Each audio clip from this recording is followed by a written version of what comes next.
Apriani dengan stambuk A241-20027 dari kelas A Program Studi Pendidikan Fisika Universitas Taiwan. Adapun tujuan dari video ini yaitu untuk pemenuhan tugas awal Praktikum Elektronika Dasar 1 Percobaan 4 Untai AC dengan asisten praktikum KEK Wahyuni dengan stambuk A241-18021. Tujuan pada percobaan ini yaitu yang pertama, mengukur tanggapan amplitude dan fase untuk tapis lolos rendah dan tapis lolos tinggi pada untai RC. Yang kedua, mengukur tanggapan amplitude pada untai RLC paralel terhadap sumber arus tetap sinusoidal.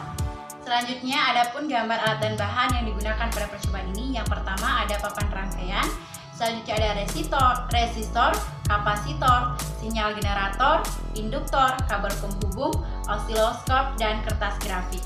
Selanjutnya, adapun fungsi alat dan bahan yang digunakan pada percobaan. Yang pertama ada papan rangkaian, berfungsi untuk meletakkan komponen-komponen menjadi suatu rangkaian elektronika.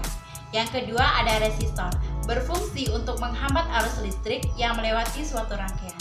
Yang ketiga ada kapasitor, berfungsi sebagai penyimpan arus atau tegangan listrik. Yang keempat ada sinyal generator, berfungsi untuk membangkitkan gelombang berbentuk sinus, segitiga, ram, segi empat, dan bentuk gelombang pulsa. Yang kelima ada induktor, untuk menyimpan arus listrik dalam medan magnet. Yang keenam ada kabel penghubung, berfungsi untuk menghubungkan komponen-komponen elektronika. Selanjutnya yang ketujuh ada osiloskop, berfungsi untuk mengukur frekuensi, periode, dan juga untuk melihat bentuk-bentuk gelombang serta bentuk gelombang tegangan listrik pada AC dan DC dari baterai dan catur daya. Dan yang terakhir ada kertas grafik, berfungsi sebagai tempat untuk mencatat hasil praktikum dalam bentuk grafik. Pengertian untai AC, frekuensi, panjang gelombang, dan tinggi gelombang. Yang pertama, untai AC atau rangkaian LLC adalah rangkaian elektronika yang menggunakan komponen-komponen kapasitor, resistor, induktor yang nantinya akan dihubungkan dengan rangkaian seri ataupun paralel. Yang kedua, frekuensi. Frekuensi adalah ukuran jumlah terjadinya suatu peristiwa dalam satuan waktu. Satuan yang banyak digunakan adalah hertz, yang menunjukkan banyaknya puncak panjang gelombang yang melewati titik tertentu per detik. Yang ketiga, panjang gelombang, yaitu jarak berturut-turut antara dua buah charge atau dua buah tubes. Dan yang terakhir, tinggi gelombang, yaitu jarak vertikal antara charge dan tubes. Pengertian time per diff, volt per diff, dan PVP. Time per diff, yaitu saklar yang digunakan untuk mengintip skala besaran waktu dari suatu periode atau persatuan kontak pada layar osiloskop. Volt per diff adalah saklar yang digunakan untuk memilih besarnya tegangan per sentimeter atau volt per diff pada layar osiloskop. Dan VPP adalah besarnya sebuah tegangan dari nilai terbesar sampai nilai terkecil. Yang selanjutnya, pengaruh time per diff, volt per diff, dan frekuensi terhadap panjang gelombang.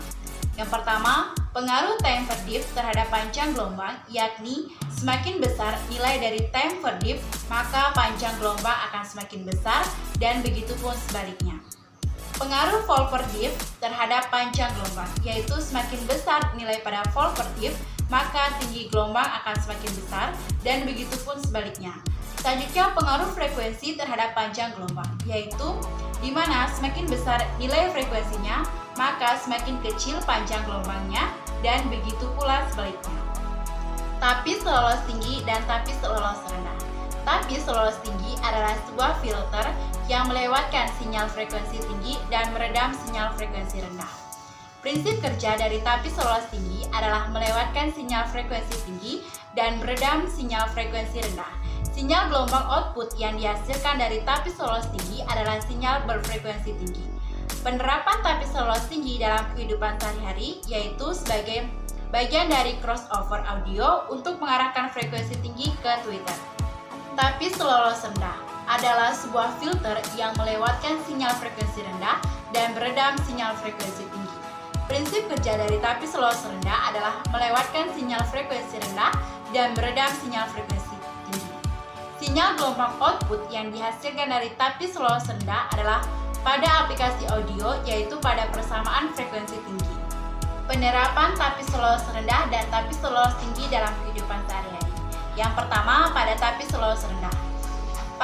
yaitu pada aplikasi audio, yaitu peredam frekuensi tinggi atau yang biasa digunakan pada Twitter. Sebelum masuk speaker bass atau frekuensi rendah, kumparan diletakkan secara seri dengan sumber tegangan akan meredam frekuensi tinggi dan meneruskan frekuensi rendah.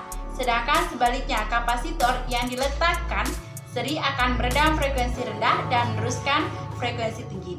Selanjutnya pada tapis lolos tinggi, yaitu pada bagian crossover audio untuk mengarahkan frekuensi tinggi ke Twitter, sementara pelemah sinyal bass yang dapat mengganggunya. Prinsip kerja dari pengisian kapasitor. Prinsip kerja dari pengisian kapasitor adalah semakin lama kapasitor diisi, maka muatan tegangan dalam kapasitor akan semakin besar dan arus akan semakin kecil. Hal ini dikarenakan dihambat oleh tegangan yang semakin besar, dan semakin lama waktu yang dipergunakan, maka pengisian akan semakin lambat. Selanjutnya, prinsip kerja pada pengosongan kapasitor. Prinsip kerja pengosongan kapasitor adalah semakin lama kapasitor dikosongkan, akan semakin lambat arus dan tegangannya. Semakin menurun karena tidak ada lagi listrik yang dialirkan ke dalam kapasitor tersebut. Berikut inilah prosedur kerja yang akan digunakan pada percobaan. Baiklah, itulah sedikit pemaparan materi mengenai tugas awal praktikum elektronika dasar 1 percobaan 4 UTAC. Atas perhatiannya saya ucapkan terima kasih banyak. Wassalamualaikum warahmatullahi wabarakatuh. Selamat siang. Om Santi.